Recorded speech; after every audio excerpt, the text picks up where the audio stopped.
Hey guys, welcome to Rihanna's Lens, where I interact with you about the components in the STEM field and introduce you to fascinating people who passionately inhabit the scientific and technical frontiers of our society.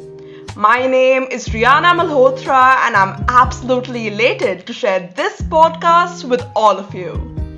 Now, I know it has been a while, but I'm back with an extremely interesting episode. So, it's a well known fact that everybody wants to look good. And in many places in the world, that means thin. But there's a problem. We're eating more calories than we should. Obesity rates in the world have soared. And this has fueled billion-dollar industries such as best-selling books, frozen meals, membership programs, powders, pills. The list is endless. And they all claim to hold the secret to the one and only weight loss. But we haven't found the secret yet. Dozens of studies have found that most people only lose a little bit of weight and then they just often end up gaining it right back. So, why do so many of us keep dieting? And why do these diets fail? In a survey, it was said that people roughly averaged 5 diets over the course of their lifetimes, and for women, it was 7. There are plenty of diets to choose from. New ones are coming out all the time, claiming to be on the cutting edge of scientific research. But for the most part, it's just the same diets coming back again and again. And often, their claims aren't really supported by science. For instance, ketogenic diet and the original Atkins diet claimed that by cutting carbs, dieters could eat even more calories and still lose weight. Studies have found that that's not the case. And the paleo diet?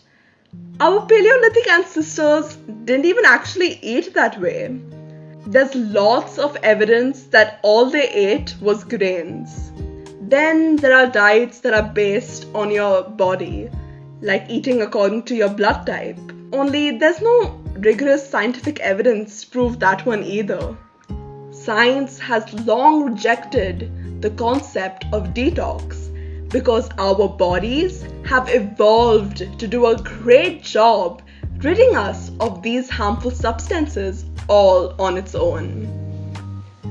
Diet supplements, particularly in the form of pills, are barely regulated, so manufacturers don't even need to prove that they are effective. And then there are low-fat diets. But just because you see low-fat on the label doesn't mean that it's actually healthy. It could be packed full of sugar and calories. But when it comes to low-carb and low-fat diets, there's no shortage of conflict.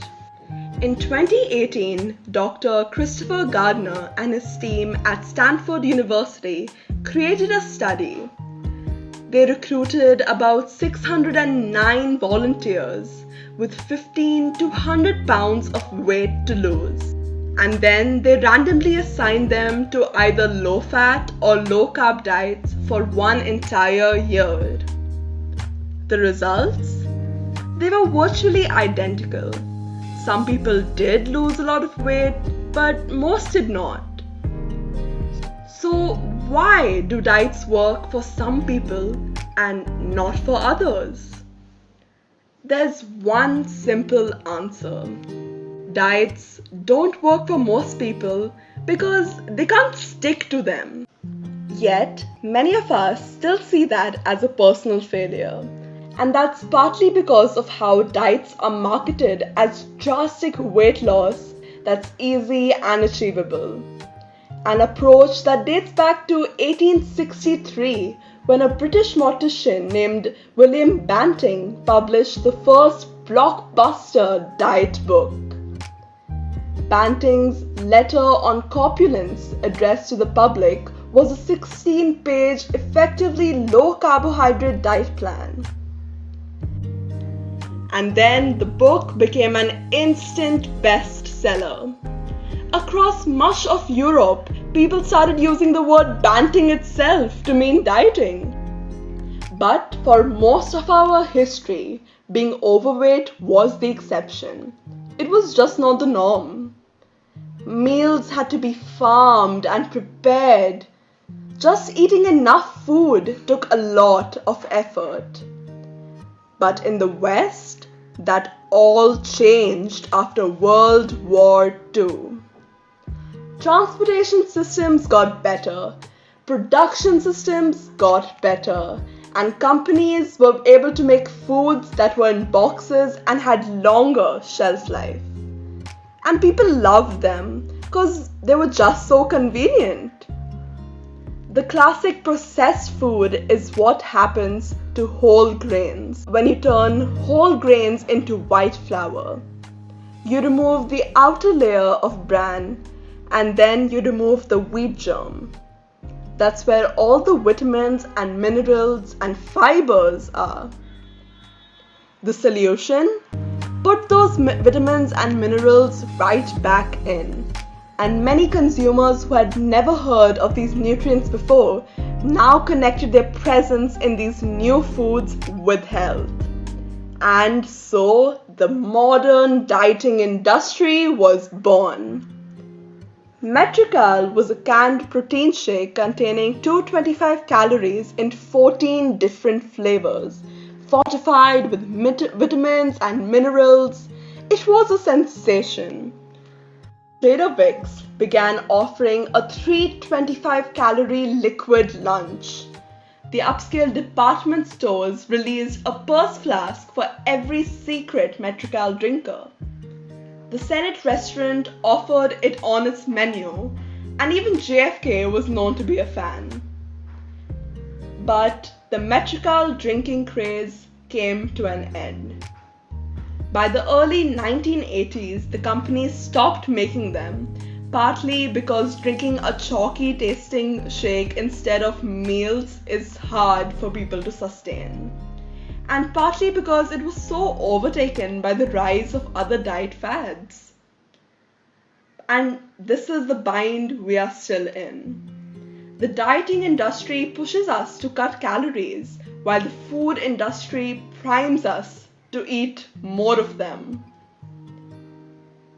Everything changed with the increase in body weight that occurred in 1980s.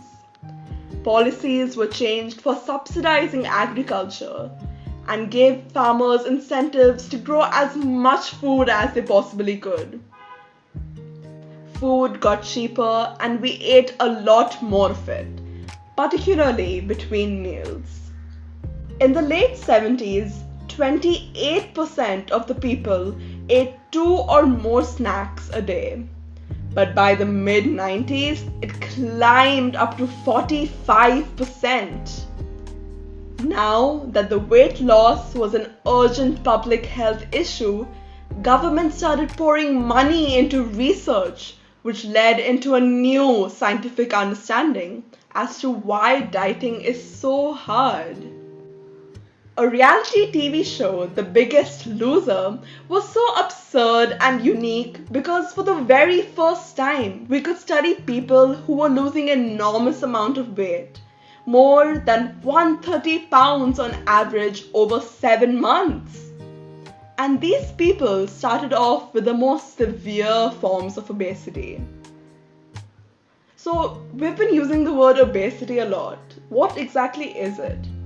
Obesity is defined as a body mass index or BMI of over 30. This is the class the Biggest Loser contestants belong to. Those contestants were studied for 6 years after the competition. And guess what? They regained about 2/3 of the weight they had lost on average. One of the surprises was that their metabolism slowed down much more than you would expect. So, what is metabolism now?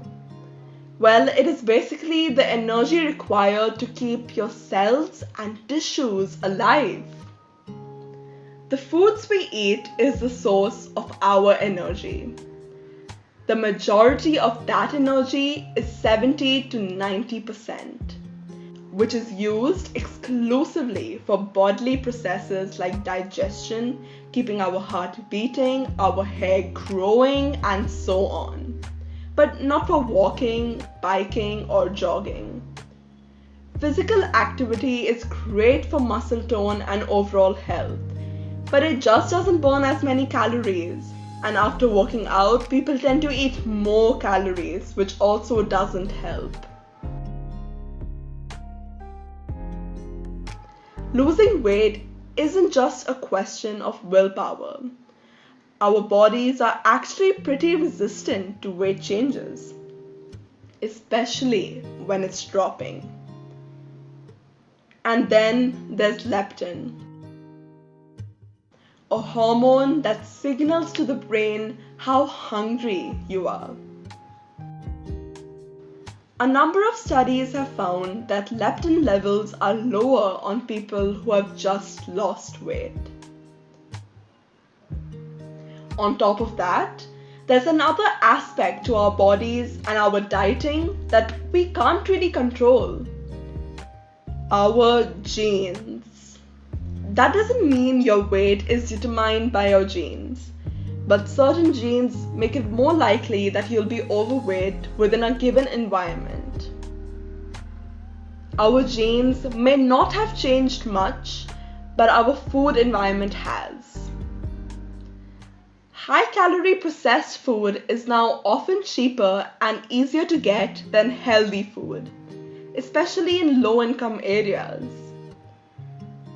For centuries, we had to grow and cook our meals, and that knowledge was passed from parent to child. Urban farms are trying to bring that back for the newer generation. With so many forces outside our control, our environments, our genes, dieting can feel hopeless. But let me assure you, it is not. Remember that Stanford study? The emphasis it placed on eating whole foods did lead to weight loss. And while some whole foods can be pretty high in calories, they're typically more nutritious and more filling, so you're less likely to lapse. By not focusing on counting calories, but by focusing on lowering carbs and fats, they actually reported achieving a higher 500 calorie deficit per day. And that is the key to successful dieting. Find the diet you can stick to, so it's no longer diet anymore, it's just the way you eat. For much of human history, we have lived in communities on the razor's edge of food scarcity and famine, dreaming up magical lands full of easy, delicious eating. The irony today is that many of us over-inhabit that magical land where we can eat as much as we want wherever we want. Only in this version, we are still struggling. But diets can work. You just have to eat fewer calories and sustain it. There's no one magical diet that helps everybody do that. It literally just comes down to this. Just as our parents have always told us. You eat fruits and vegetables. And don't eat too much junk food, but balance your caloric intake with the kind of activity levels you have. Try to eat unprocessed food to the extent you can. It's just not any more complicated than that. You can achieve your diet plan.